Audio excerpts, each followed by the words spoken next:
तन बड़ा स्वस्थ है, खूब सुख सामग्री है, पर मन असंतोषी है, पापाचरण का संकल्प करने वाला है, भगवद विमुख चिंतन करने वाला है, वो हर समय जलता रहेगा। व्यर्थ की सोच, समय को नष्ट करना, संकल्प विकल्प करके गंदी बातों का चिंतन करना, मानो दुख का बीज बोना है। अब मन या तो प्रभु में लगेगा या जगत में लगेगा, जगत में लगेगा तो भोगों में लगेगा, भोगों में लगेगा तो पाप बुद्धि होगी, पाप बुद्धि होगी तो दुर्गति, दुख, विपत्ति, संकट, एक क्रम है। हमारा मन प्रभु में लगा हो और तन में गलित कुष्ठ हो, कीड़ा पड़ गए हो, तो भी कोई फर्क नहीं पड़ता। मान लीजिए, अभी मान लीजिए आपका शरीर स्वस्थ है तो मन को प्रभु में लगाने का अवसर है। आप बहुत कृपा पात्र हैं प्रियालाल के, उनकी कृपा को ठुकराइए नहीं। यदि आपका शरीर स्वस्थ है तो आप सोचिए, आप आसन में बैठकर बहुत अनुष्ठान पूर्वक मंत्र जप सकते हैं। आप एक आसन में बैठकर पूरी चतुरासी जी का गान कर सकते हैं। आप एक आसन में बैठकर श्रीमद राधा सुधा निधि का गान करके प्रियालाल को रिझा सकते हैं। आपका शरीर स्वस्थ है तो आपकी साधना उत्तम बन सकती है। अब शरीर अस्वस्थ है, भगवदाकार बुद्धि है, कोई परेशानी नहीं। नहीं तो शरीर जब अस्वस्थ होता है ना, तो ये मन, ये इंद्रियां, ये बुद्धि इसी शरीर में आसक्त हो जाती है। बस हाय हाय, क्लेश, चिंता, शोक यही बना रहता है। इसलिए यावत स्वस्थ विदम कलेवरम। बुद्धिमान वही है कि आग लगने के पहले आग बुझाने की भी व्यवस्था रख ले। आग लगने पर कुआं खोदना मूर्खता है। ऐसे ही शरीर रोग ग्रसित हो जाए, फिर सोचो मेरा मन भगवदाकार हो जाए, तो ये मूर्खता है, फिर नहीं लगेगा। यावत स्वस्थ विदम कलेवरम यावत च दूरे जरा। जब तक तुम्हारे अंग काम कर रहे हैं तो सत क्रियाएं कर लो, सत मार्ग का चिंतन कर लो, नहीं बाद में पछताना पड़ेगा। सच्ची मानिए, जब शरीर रोग ग्रसित होता है, भारी पीड़ाएं होती हैं, तो मन को प्रभु में लगाना असंभव असंभव। अगर मन की गति पहले से प्रभु में गई है तो और जोर से भागेगी प्रभु की तरफ। अगर कहीं प्रभु में हो गई है तो कोई फर्क ही नहीं पड़ता है। निशिवासर करी तिनकी सेवा, रात दिन रसकों की सेवा करके तन मन की तपन मिटई है। सेवा शब्द को अच्छी तरह से व्याख्या की गई है, उनकी रुचि में रुचि मिला देना, उनकी आज्ञा पर चलना। देखो, यदि कोई रसिक महापुरुष आपको स्वीकार कर लिए हैं तो ये श्री जी की अहेतु की कृपा आपके ऊपर हुई है। उनका किसी से राग नहीं है, राग पूर्वक वो किसी से प्रेम नहीं करते, किसी से उनकी ममता नहीं है। उस सम स्थिति को प्राप्त महापुरुष यदि आपसे राग पूर्वक, ममता पूर्वक बात कह रहे हैं तो आपके अहोभाग्य हैं। तू मेरा है, तू ऐसे चल, प्रियालाल को ऐसे प्राप्त कर, ये अहोभाग्य समझिए। वो अपने चिंतन को छोड़कर आपका चिंतन करके, आपके दोषों की निवृत्ति के लिए आपको उपदेश कर रहे हैं। यह हेतु की कृपा लाडली जू की।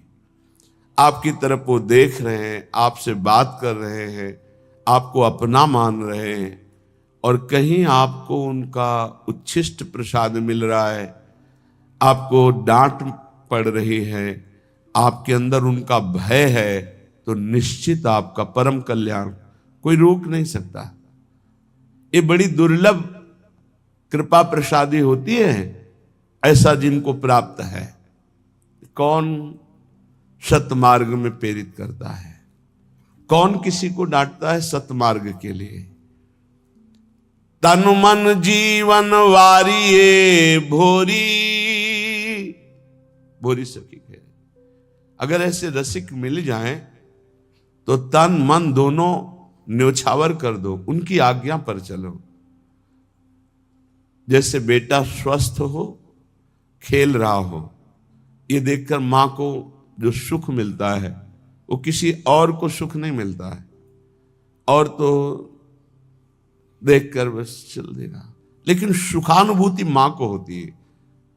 ऐसे ही जब कोई परमात्मा प्राप्ति के लिए साधन परायण होता है, हृदय में वो गुरु आज्ञा का पालन अक्षरशः करता है, तो जो गुरुजनों को सुख मिलता है, रसिकों को सुख मिलता है, वो कोई नहीं जान सकता।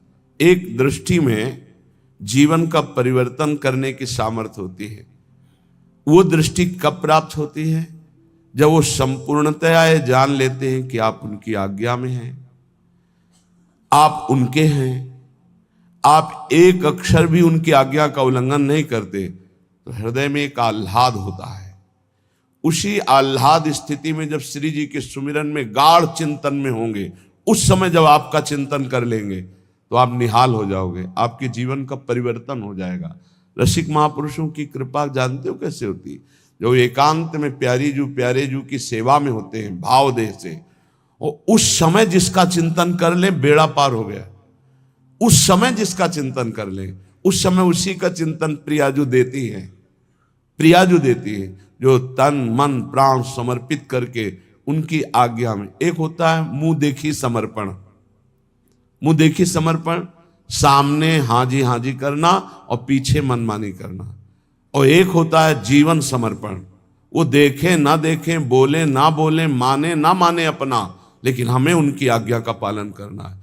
ऐसे का स्मरण होता है प्रियालाल की। जब मानसिक सेवा में रसिक महापुरुष होते हैं तब ऐसों का स्मरण, और उस समय जो शीतलता होती है, वही शीतलता आशीष बनकर उस जीव का परम मंगल कर देती है जो उनकी आज्ञा पे चलते हैं। भोरी सखी कह रहे, तन मन जीवन वारिये भोरी, आखिन माही बसइये, निशिवासर करी तिनकी सेवा, तन मन की तपन मिटइये।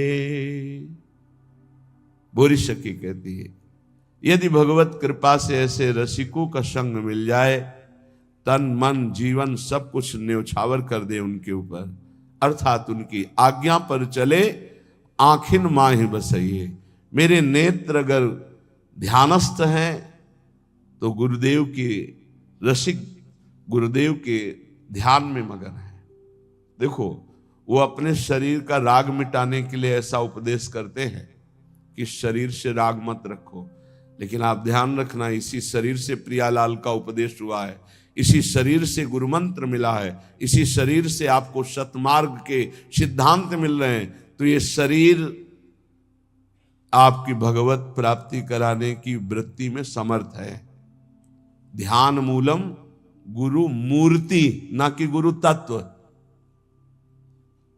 एक बात हम ही कहते हैं और एक बात यही है, ध्यान मूलम गुरु तत्वम नहीं, गुरु मूर्ति।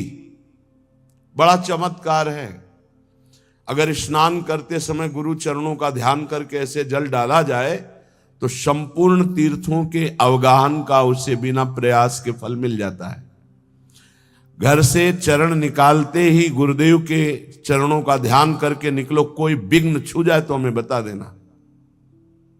गुरुदेव के चरणों का ध्यान किया, गुरुदेव के चरणों का प्रणाम किया और चल पड़े अपने ऑफिस, अपने कार्य के लिए या जिस हेतु से। कोई विघ्न आपको रहे, सारे विघ्नों का नाश इनके चरणों के स्मरण मात्र से हो जाता है। आप गुरु मंत्र जप रहे हैं, गुरु को सानिध्य में ले आइए भाव से। हमारे गुरुदेव उच्च आसन पर बैठे हैं, मैं उनके चरणों में बैठा हुआ, अगर ऐसा भाव न बने तो छवि रख लीजिए, एक रुमाल बिछा ली, गुरु की छवि विराजमान कर ली। गुरु के सानिध्य में जो जप होता है अनंत कोटि गुना बढ़कर होता है। जैसे वर्णन है कि घर में जो जप होता है उसे कई गुना 10 गुना बढ़ करके गौशाला में, फिर उससे बढ़कर प्रयागराज तीर्थ में, ऐसे ऐसे वर्णन है। लेकिन गुरु के सानिध्य में अनंत गुना जप का फल होता है।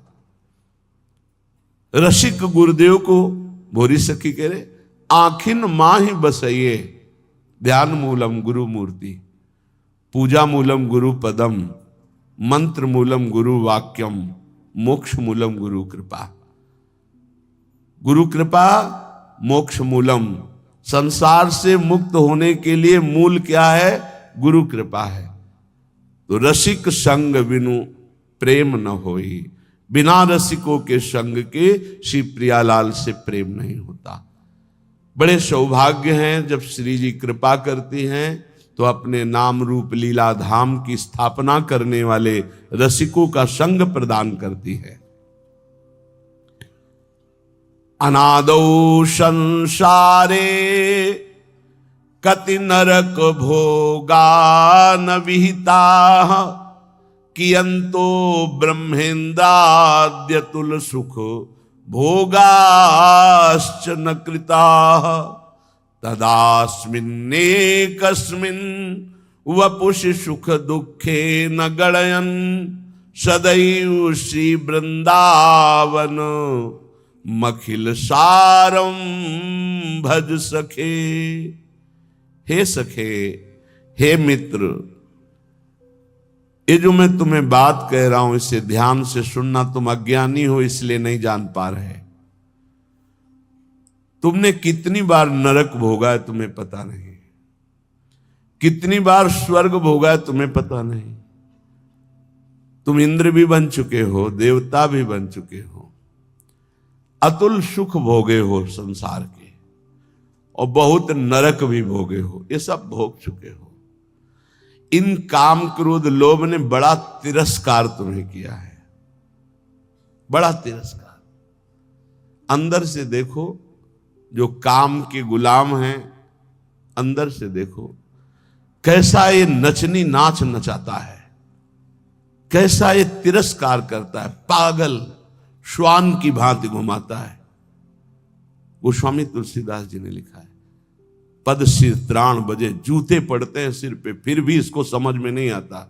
ये काम क्रोध लोभ मोह मद मत्सर ये दुर्गति किए हुए जीव की है, फिर भी इसको समझ में नहीं आता।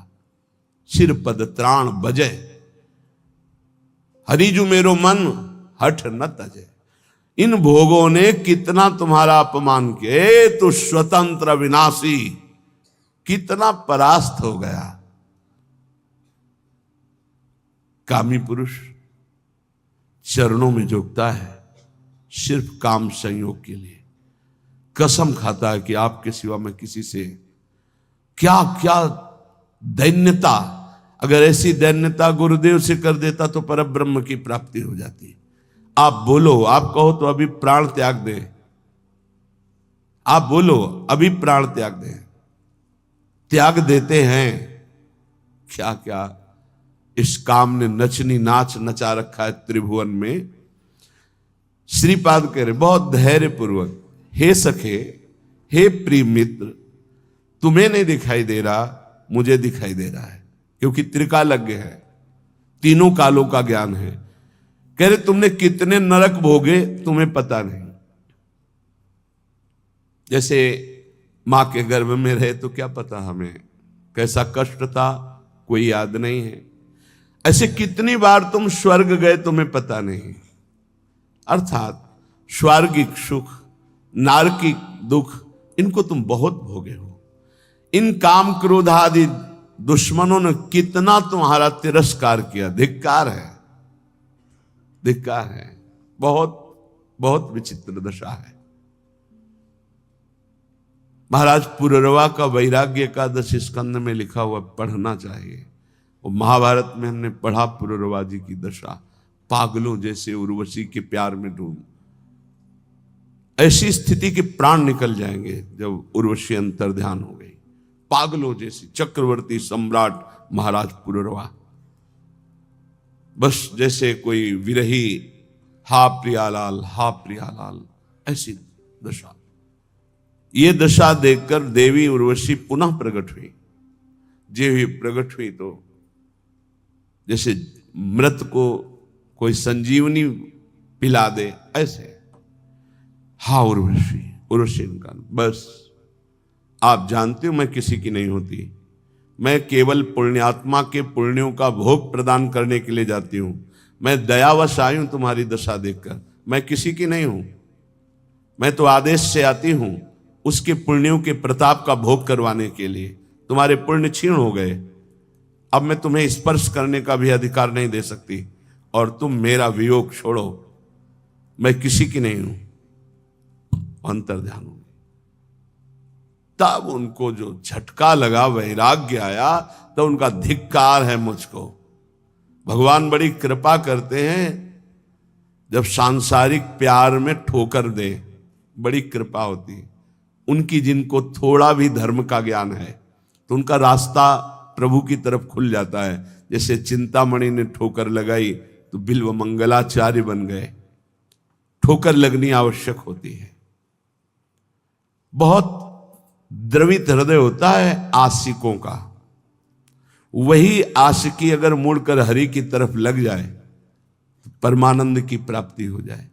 पूज्य जीव गोस्वामी जी से जब कोई दीक्षा लेने जाता था तो ये पूछते थे तुम्हारा मन कहाँ आसक्त है, तो कहते स्त्री में, ठीक है काम हो जाएगा, मंत्र दे।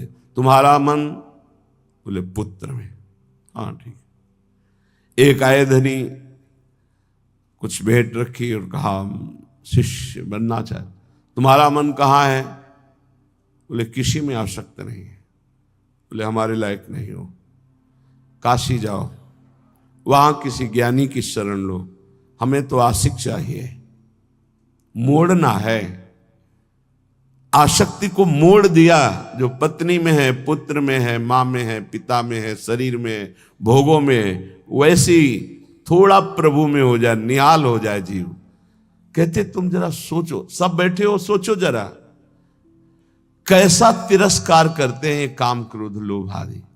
आप गिड़गिड़ाते हैं, आप चरणों में गिरते हैं और वो रौंदता है काम। वो तुम्हारे तनिक भी सम्मान की बात नहीं देखता, वो तुम्हें बार बार गिराता है, बार बार पतित करता है। तुम्हें कभी इस विषय में अहम जागृत नहीं होता कि मेरी कितनी दुर्गति हो रही, मैं कितना नीचे गिरता जा रहा हूं, मैं कितना नीच हो चुका हूं। कभी इसमें आम जागृत करो कि अय काम तूने बहुत परास्त किया, अब मर चाहे जाऊं तुझे स्वीकार नहीं करूंगा। एक बार करो तो भगवान का बल जागृत हो जाए। जहां अहंकार नहीं करना चाहिए वहां अहंकार करते हो। गुरुजनों से, पूज्य जनों से, शास्त्रवेत्ताओं से, भगवत प्रेमियों से यहां दैन्यता, यहां गिड़गिड़ाओ, यहां बार बार अपने अहंकार को गिराओ तो यहां मंगल हो जाएगा। लेकिन नहीं, यहां अहम दिखाओगे और वहां काम की गुलामी में गिड़गिड़ाओगे। वहां अपने अहम को जागृत करो तो तुम्हें वीर समझे कि अय काम अब तक बहुत परास्त किया, आज मैं भगवान के चरणों का आश्रय लेकर देखता हूं कि तू अब कैसे परास्त करता है। तू भी भगवान की शक्ति से युक्त है तो मैं भी भगवान का अंश हूं और उन्हीं की शक्ति से संपन्न हूं। देखता हूं तू मुझे कैसे परास्त करता है। यहां हम जागृत करो तो कुछ समझ में आवे। इन काम आदि दोषों ने कितना तिरस्कार किया है सखे, कभी तूने सोचा नहीं। अब वर्तमान में सोच लो, अभी इसी क्षण ये मानव देह इन विकारों पर विजय प्राप्त करके भगवदानंद में डूबने के लिए मिला है। इसलिए हे सखे, मत सुख की लालसा से इन काम आदि की गुलामी करो।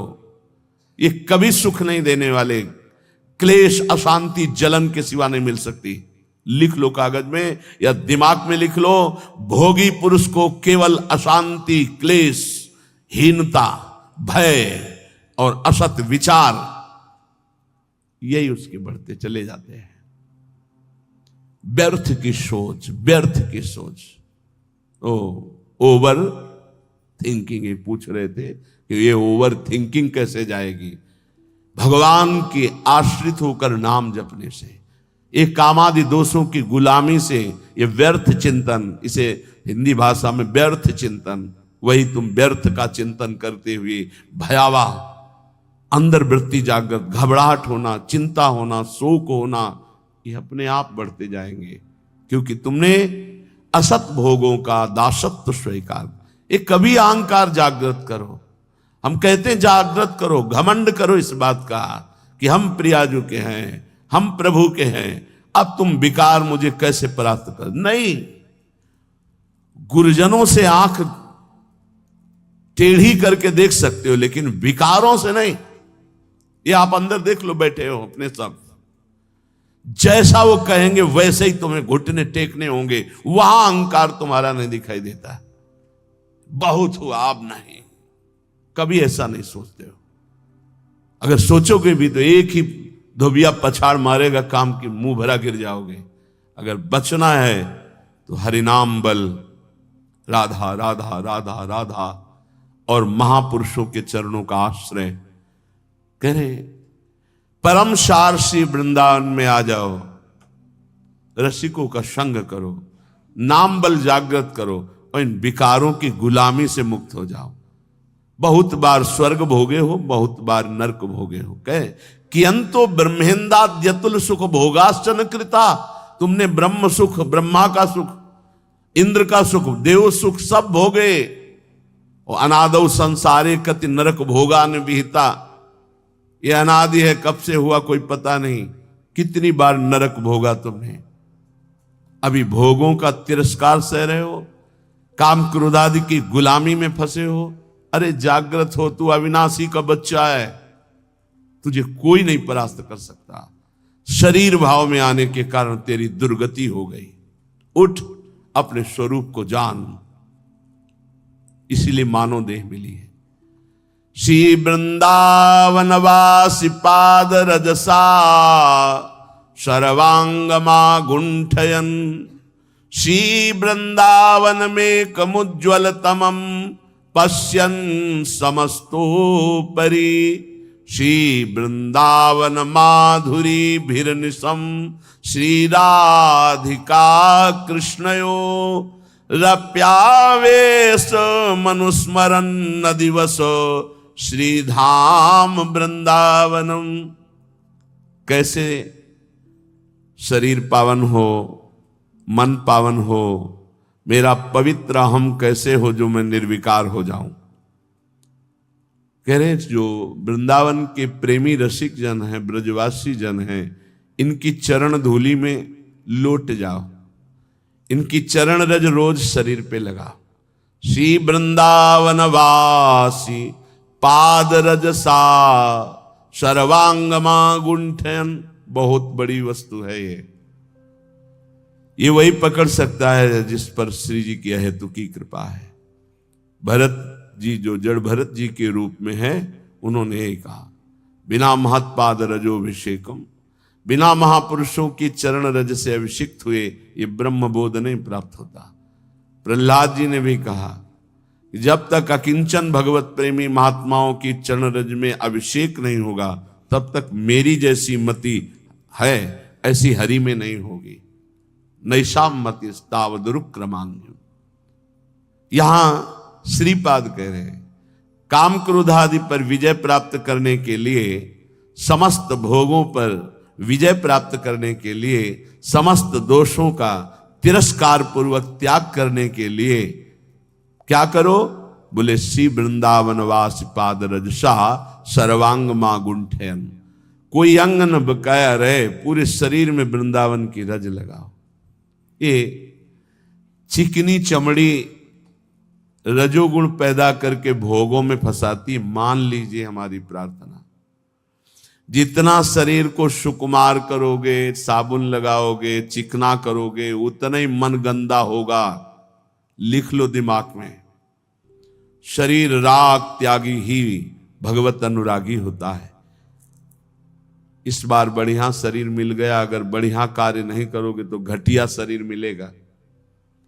न जाने कितने पशु पक्षियों को क्या क्या पीड़ाएं सहनी पड़ती, क्या क्या कष्ट सहना पड़ता है। कैसे?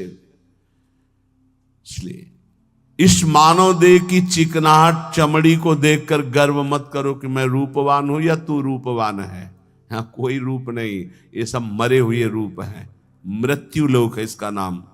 अगर रूप ही देखना है तो ऐसे ऐसे रूप हैं कि बड़े बड़े जितेंद्री मूर्छित हो जाएं देवलोक में, ऐसे रूप हैं।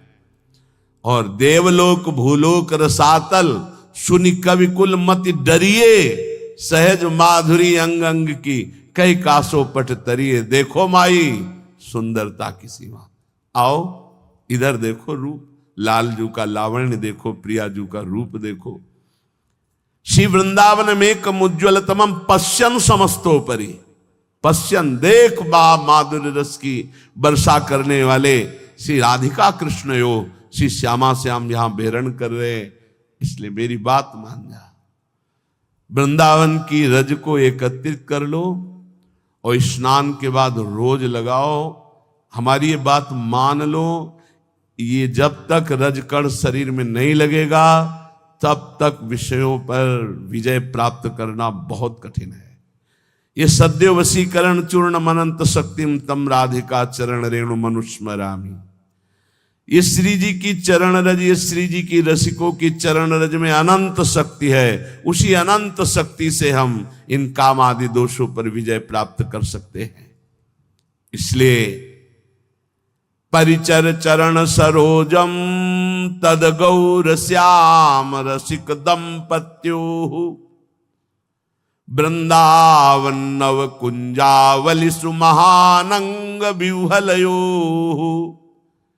यदि तू गौर श्याम चरणारविंद की परिचर्या, उनकी समीपता, उनका दर्शन जो इस संसार रूपी महान ज्वाला से आपको बचा लेगा, गौर श्याम चरणारविंद, यदि ऐसा चाहता है तो नवीन नवीन कुंजों में विहरण करने वाले श्री प्रिया प्रीतम के भाव में जो डूबे हुए रसिक जन हैं उनका संग करो, उनकी चरण रज माथे पे लगाओ, उनकी आज्ञा पे रहो। तो परिचर चरण सरोजम, तो उसका परिणाम क्या होगा? तद गौर श्याम रसिक दंपत्यो, दंपति श्री प्रिया प्रीतम जी ये आपके नेत्रों में ऐसी सामर्थ्य दे देंगे कि फिर ये दृश्य बदलने लगेगा। चिदानंद यही वृंदावन है, यही की अद्भुत नौ कुंज, नवीन नवीन लताएं, नवीन नवीन क्रीड़ा परायण श्यामा श्याम, ये आपके नेत्रों में झलकने लगेंगे। अब श्री जी के पास चल, तो एक तैयारी कर लो, मरना है। अब ये समस्या है, श्री जी ऐसा कुछ करें कि एक जो है हवाई जहाज भेजे और उसी में सब बैठ जाएं आराम से, जा रहे निकुंज, ऐसा तो चलेगा, लेकिन मर के चल रहा है। और इस देश में मर के ही चलना होता है। मरो रे जोगी मरो, मरनो है मीठो, ऐसे मर के देखो जैसे गोरख मर दीठो। जीवित मर जाए उलट आप में समाए, नारायण अति कठिन हरि मिलन की बाटिया में पग पीछे धरे प्रथम शीश देकार। एक बार निश्चय कर लो, तैयारी करो श्री जी के पास जाने की। कोई तैयारी नहीं कर रहा है, सब तैयारी रहने की कर रहे हैं। कोई लाखों में एक चलने वालों में तैयारी कर रहा है कि मुझे श्री जी के पास जाना है। जाने वाला जो कुछ रखना होता रख देता, जो कुछ समर्पित करना होता समर्पित कर देता, बिल्कुल तैयारी फिट, हर समय तैयार रहो। ट्रेन आने का तो समय होता है, अमुक प्लेटफार्म में यात्रीगण ध्यान दें, ये प्लेटफार्म में ये ट्रेन आ रही है। अपने तो न प्लेटफार्म का पता है, न ट्रेन नंबर का पता है, न समय का पता है। कभी भी बोले गए, अच्छा गए, बस इतना सुनने को मिलता है। रामकृष्ण मिशन में भर्ती किया, बोले वो दिल में ऐसा हुआ और हार्ट फेल हो गया। अभी कल ही परसों तो संस्कार करके आ रहे। यहां कब कौन बिछड़ जाए, जाने की तैयारी कर लो।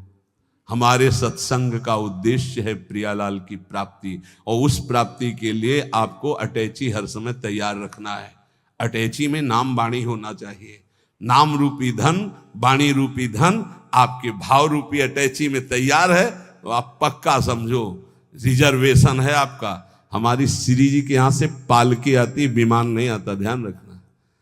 मधुर मधुर नौ किशोरी सखियां श्री जी की पालकी में बैठाल के ले जाती हैं उस नवीन सखी को।